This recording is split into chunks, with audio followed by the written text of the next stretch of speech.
To my channel. तो आज की वीडियो में हम करने वाले हैं एनसीईआरटी क्लास 9 चैप्टर 2 सिविक्स का, दैट इज कॉन्स्टिट्यूशनल डिज़ाइन। तो कॉन्स्टिट्यूशनल डिज़ाइन को समझने के लिए हमें पहले समझना पड़ेगा कि कॉन्स्टिट्यूशन क्या होता है और हमें कॉन्स्टिट्यूशन क्यों चाहिए होता है।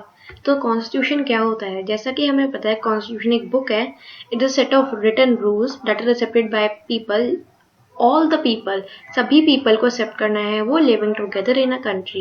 It is a supreme law, उसको हम सुप्रीम लॉ भी कहते हैं। अब कॉन्स्टिट्यूशन में रूल्स होते हैं, एक्ट्स होते हैं, अमेंडमेंट्स होती हैं, बहुत सारी चीजें होती हैं, तो उसको तभी हम सुप्रीम लॉ कहते हैं। ये बताता है determine the relationship between the government and the people. ये डिटरमाइन करता है रिलेशनशिप को गवर्नमेंट और पीपल के बीच में। पीपल को हम सिटीजन्स बोलते हैं। तो रोल ऑफ अब हमने पढ़ लिया कि कॉन्स्टिट्यूशन क्या होता है, तो अब हम समझेंगे कि कॉन्स्टिट्यूशन का रोल क्या होता है, तो या फिर इम्पोर्टेंस क्या होता है। तो कॉन्स्टिट्यूशन डिग्री जनरेट करता है ट्रस्ट एंड कोऑर्डिनेशन की between the people and the government. ये बताता है कि गवर्नमेंट को कैसे चलना है, गवर्नमेंट को कैसे constituted, how the government will be constituted, बताता है कि गवर्नमेंट को कैसे चलना है। Lays down the limits on the power of the government. ये सारी पावर, ये बताता है कि सारी पावर गवर्नमेंट के पास नहीं हो सकती, पीपल के पास भी पीपल के पास राइट होता है कि गवर्नमेंट को चुनना है, क्या सही है क्या गलत है, सारे डिसीजंस गवर्नमेंट नहीं ले सकती। Express the aspirants of the people about creating a good society. ये बताता है हमें, ये पीपल को बताता है और पीपल को इंस्पायर करता है, उनको बताता है, एक्सप्रेस करता है एस्पिरेंट्स को कि हमारा कॉन्स्टिट्यूशन जो बन रहा है वो हमारी अच्छी सोसाइटी के लिए ही बन रहा है और अच्छी सोसाइटी के लिए ही है। क्योंकि कॉन्स्टिट्यूशन में बहुत सारी कॉन्स्टिट्यूंट असेंबली ने बहुत मेहनत करके 3 साल लगा के इसको बनाया था। तो अब हमने समझ लिया कि कॉन्स्टिट्यूशन का रोल क्या है, कॉन्स्टिट्यूशन होता क्या है, पर हमें ये समझना पड़ेगा कि कॉन्स्टिट्यूशन को बनाने में कितनी मेहनत जो हमारी कॉन्स्टिट्यूंट असेंबली ने करी, वो कितनी सारी प्रॉब्लम को फेस करना पड़ा। उस टाइम पार्टीशन हुआ तो कितनी सारी प्रॉब्लम को फेस करना पड़ा उन्हें। तो ये सारी चीजें अभी हम पढ़ेंगे। When did the process of making of Indian constitution begin and making of Indian constitution 1947 में ब्रिटिश कॉलोनियल से। तो ब्रिटिश कॉलोनियल ने हमें ऐसे ही इंडिपेंडेंस दे दी थी, उसने बड़ी बेकार तरीके से हमें इंडिपेंडेंस दी थी। मैं बोलूँ तो जैसे पाकिस्तान, उस टाइम क्या हुआ, उसने एक तो पाकिस्तान और इंडिया को डिवाइड कर दिया। उसने इंडिया को डिवाइड कर दिया था on the basis of religious differences की सारे मुस्लिम्स इधर जाएंगे, मतलब उसने किया था ऐसे। और मुस्लिम्स ने पाकिस्तानी जो अभी हैं उस टाइम वहाँ पे उन्होंने डिमांड भी करी थी। क्यों डिमांड करी थी? क्योंकि ब्रिटिशर्स ने उनको बोला था, उन्होंने उनको कान उनके भरे थे, तो इसलिए उन्होंने ये मांगा था अपना अलग स्टेट। तो कुछ लोगों को इंडिया में ही रहना था, कुछ लोगों को पाकिस्तान में जाना था। जैसे कि फैमिली सारी अलग हो गई थी, बहुत सारी चीज़ें, बहुत डिस्टर्ब हो गया था हमारा इंडिया और पाकिस्तान। मतलब इसके डिफरेंस में इंडिया और पाकिस्तान के जो हमारे डिवीजन हुई थी उसमें बहुत ज़्यादा लड़ाई हुई थी, वॉयलेंस हुई थी, फाइट हुई थी, बहुत सारी चीज़ें हुई थी, बहुत सारे वो भी हुए थे, डिबेट्स हुए थे, सब कुछ हुआ था। बहुत सारे लोग, अराउंड 10 लाख पीपल किल्ड हो गए थे। क्यों? वायलेंस में, related to the partition of India and Pakistan. तो इन सब सारी परिस्थितियां, इन सारी कंडीशंस को गुजरते हुए कॉन्स्टिट्यूशन हमारा बना था। इतनी उन्हें सबका ध्यान रखना था, क्योंकि पाकिस्तान को भी तो डेमोक्रेसी मिलनी चाहिए। इस तो नहीं कि पाकिस्तान को डेमोक्रेसी नहीं मिलेगी, सिर्फ वो कॉन्स्टिट्यूंट असेंबली इंडिया को ही दे देगी, नहीं। उसमें पाकिस्तान नेशनल असेंबली और इंडियन नेशनल असेंबली, सबको मिलके कॉन्स्टिट्यूंट असेंबली बनी थी। उसमें लेडीज भी थी, जेंट्स भी थे, सब थे। और फिर उन्होंने कॉन्स्टिट्यूशन हमारा बनाया था ताकि सबको राइट मिले, पाकिस्तान को भी डेमोक्रेसी मिलनी चाहिए और इंडिया को भी मिलनी चाहिए, और लोग कोई लड़ाई भी ना करें। और ब्रिटिश ने एक और चीज कर दी थी कि जो हमारी सोसाइटी उस टाइम बहुत सारे पार्ट्स में डिवाइडेड हो गई थी। तो जहाँ ब्रिटिशर्स रूल करते थे उसको हम बोलते थे प्रिंसली स्टेट्स, और एक थी प्रोविंसेस। तो ब्रिटिशर्स जहाँ रूल करते थे उनको बोलते थे प्रोविंसेस, और जहाँ प्रिंसली स्टेट मतलब जहाँ पे राजा का थोड़ा सा अधिकार था, मतलब ब्रिटिश का तो उन पे अधिकार था ही, पर राजा की थोड़ी बहुत चलती थी वहाँ पे, तो उनको हम प्रिंसली स्टेट्स बोलते हैं। प्रिंसली स्टेट जैसे गोवा हो गई, हमारी अभी सिक्किम भी थी प्रिंसली स्टेट, वो भी आई थी हमने पिछली क्लास में ही कर चुके हैं।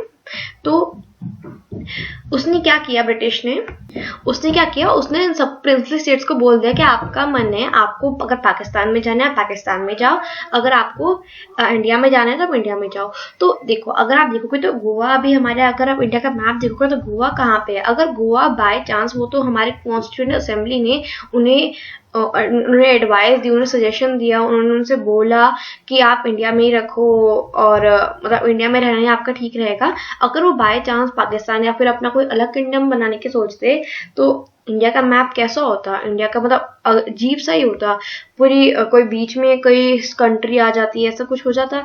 तो एक और ब्रिटिश लोगों ने हमारे साथ एक धोखा दिया, हमें आज़ादी दी पर अच्छे तरीके से आज़ादी उन्होंने नहीं दी। तो वही मैंने यहाँ पे लिखा हुआ है, the merger of these princely states was a difficult and uncertain task. तो जैसा कि आपको पता है, कॉन्स्टिट्यूएंट असेंबली ने कॉन्स्टिट्यूशन को पहले ही अडॉप्ट कर लिया था 26 नवंबर 1949 में, but it came into effect on 26 जनवरी 1950। लेकिन 1949 1950 से पहले 1928 1931 हमारे जो इंडियन कॉन्स्टिट्यूशन में जो इंडियन लीडर्स हैं, कॉन्स्टिट्यूएंट असेंबली कांग्रेस लीडर्स, कुछ लोगों ने, जैसे कि अभी मोतीलाल नेहरू जी ने, इन्होंने पहले ही थोड़ा सा बेस, थोड़ा रफ वर्क थोड़ा बना लिया था, फ्रेमवर्क बना लिया था कि इंडियन कॉन्स्टिट्यूशन में क्या क्या होना चाहिए।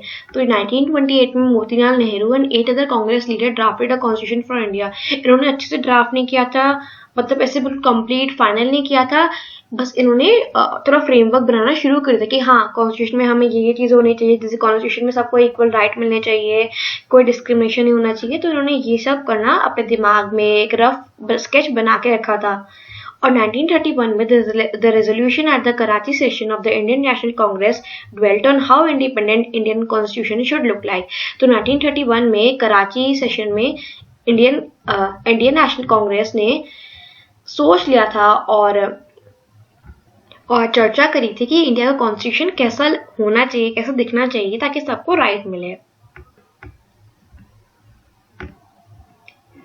तो both these documents were committed to include. अब जब इन्होंने कराची सेशन में और जो 1928 में मोतीलाल नेहरू जी ने इन सब ने जब बेस बनाना शुरू किया, एक फ्रेमवर्क बनाना शुरू किया कॉन्स्टिट्यूशन का, तो इन्हें ये 3 चीजें सबसे मेन दिखी, मतलब ये तो होनी ही चाहिए कॉन्स्टिट्यूशन में, पक्का होनी चाहिए। इन्होंने सबको प्रायोरिटी पे रखा। तो यूनिवर्सल एडल्ट फ्रेंचाइज मतलब कि सबको वोट करने का अधिकार है, सबको वोट करने का राइट है, whether it is a man, woman, on the basis of religion, caste, color, कोई डिस्क्रिमिनेशन नहीं होगा।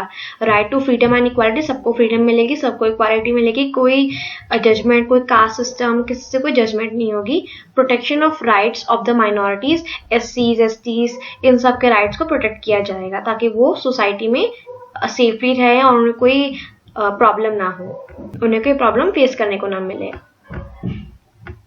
तो नेक्स्ट आते हैं सोर्सेस ऑफ इंडियन कॉन्स्टिट्यूशन। जैसे कि आपको पता है, हमने भी फ्रेंच रेवोल्यूशन, आप सबने पढ़ा होगा फ्रेंच रेवोल्यूशन में, और इंडिया को इंडिपेंडेंस बहुत लेट मिला। उससे पहले फ्रांस में इंडिपेंडेंस हो गई थी, ब्रिटेन में इंडिपेंडेंस हो गई थी, बहुत सारी जगह पहले ही रेवोल्यूशंस इंडिपेंडेंस मिल चुकी थी। तो उसका फायदा ये हुआ कि इंडिया को पता चल गया कि हमें क्या क्या चीजें होनी चाहिए, और उन्होंने अडॉप्ट किया, ये नहीं चीटिंग करी, उन्होंने अडॉप्ट किया कि हाँ, हम जैसे रशिया से ये ले रहे हैं, फ्रांस से ये ले रहे हैं, हम उनके थोड़ी चीजें अडॉप्ट करें ताकि इंडियन कॉन्स्टिट्यूशन भी अच्छा बने। तो जैसे फ्रांस से हमने लिया आइडियल्स ऑफ फ्रेंच रेवोल्यूशन से कि हमें कास्ट सिस्टम, एस्टेट्स वगैरह नहीं करने हैं।